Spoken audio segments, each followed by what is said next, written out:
Hello BookTube. Today I'm going to be doing the It's Bad to Be Rad tag. This tag was created by Bad is Rad 2 and she was kind enough to tag me in the comments of her original video, and I'll be leaving a link to that original video in the show notes down below. Question number 1. What was a book people said was bad but I thought was rad? So this prompt gave me some trouble. Largely because my tastes tend to be idiosyncratic and don't get a lot of coverage. So I couldn't really think of a book that I thought was rad that a great number of people thought was bad. But thinking about it, there is a book that I think is rad, but that not many people are talking about or talked about it at the time. And that is bad because I think it needs far more attention than it got. And that is Post-War, Post-Square by Kristina Spohr. This is a history of the fall of a number of Eastern European communist regimes, East Germany, Poland, Hungary, as well as reaction to the fall of the Berlin Wall, German unification, and the Tiananmen Square massacre. And the later collapse of the Soviet Union. This book is amazing. I loved it. It was one of the two books that really cemented my newfound love of history that happened in 2020. And that it hasn't gotten the attention I think it deserves is absolutely bad.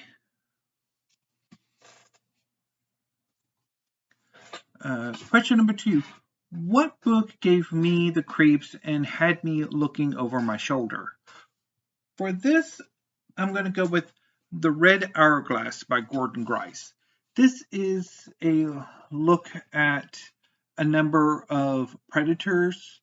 Half of them are arachnids, the others are other kinds of predators. And this book is amazing, but it also gives me the creeps.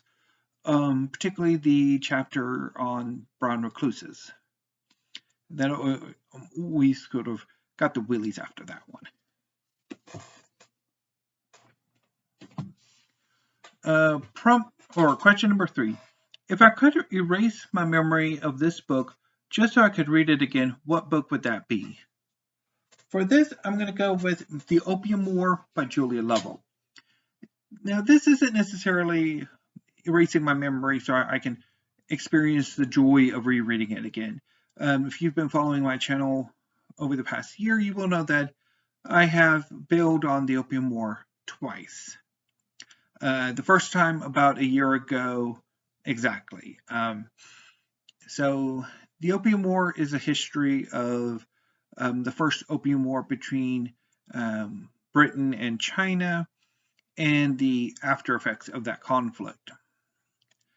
I read it I had a go at it last year as part of No Fiction 2022, which did not go well at all, and the name tag TBR, which again did not go well at all. As I was reading Opium War for the first time, I had some issues. And a few months later, when I went back at the book, I just really couldn't get into it. And I would like to, if I could, erase my memory of a book so I can reread it again. I would definitely do that with the Opium War, hoping that looking at it fresh will have a better result. Although maybe erasing the memory of what also went along with it could be helpful too. But I will probably come back at the Opium War at some point later this year, I'm thinking, but we shall see. Question number 4. If I was allowed to bring only 5 books with me to a deserted island, which books would those be? So it's a little less than the 8 books that Shandi Standfast is allowing us, but I picked 5, although I wonder if any of these sort of desert island book selections are permanent or if they're fluid. I think in my case, they would actually be rather fluid. But I decided to pick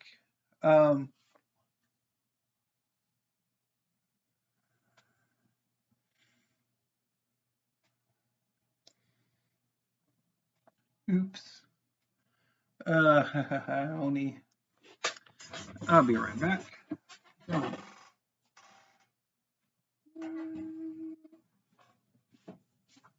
That was a bit embarrassing.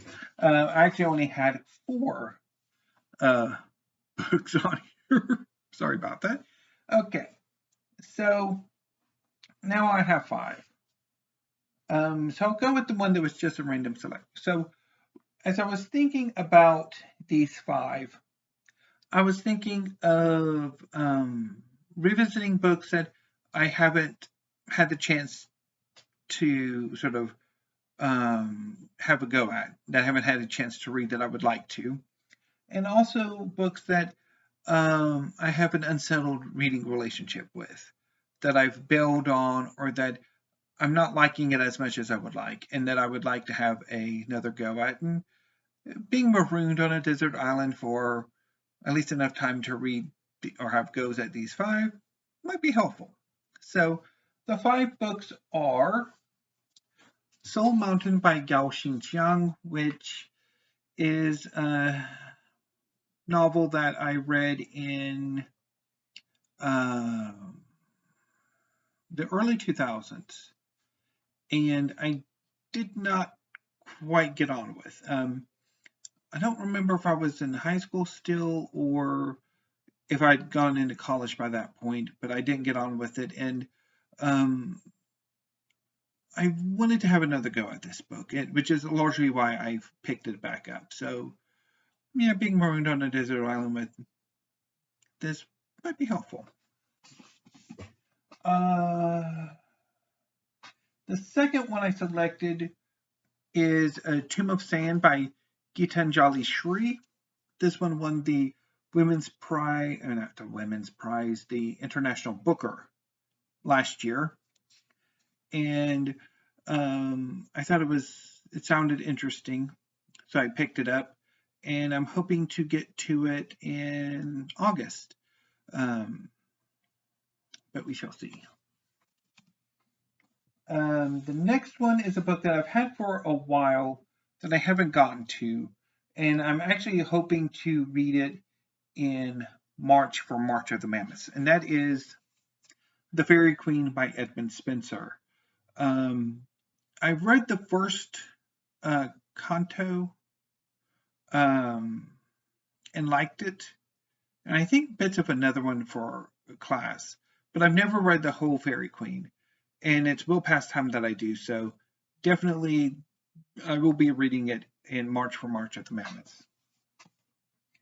A book that I would have liked to have read for this upcoming March of the Mammoths, but I'm not going to get to because of, well, I guess I could still try, is The Enlightenment by Ritchie Robertson. This is a history of the Enlightenment. I'd hope to have the Enlightenment join the Faerie Queene for this year's March of the Mammoths, but I don't think I'm going to be able to do that.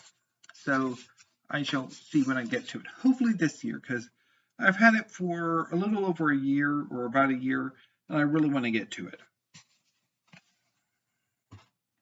And finally, I really want to have a deep go at the selected poetry of Robertson Jeffers.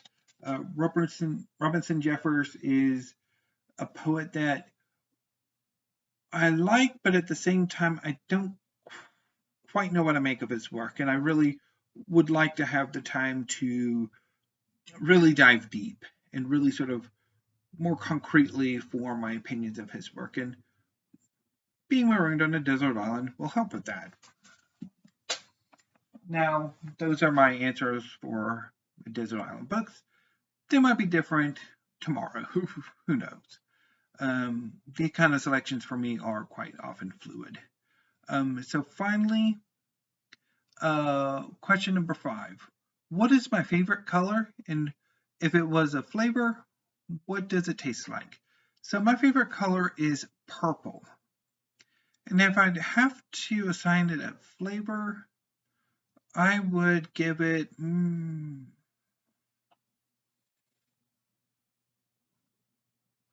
I think strawberries. I'd give it strawberries.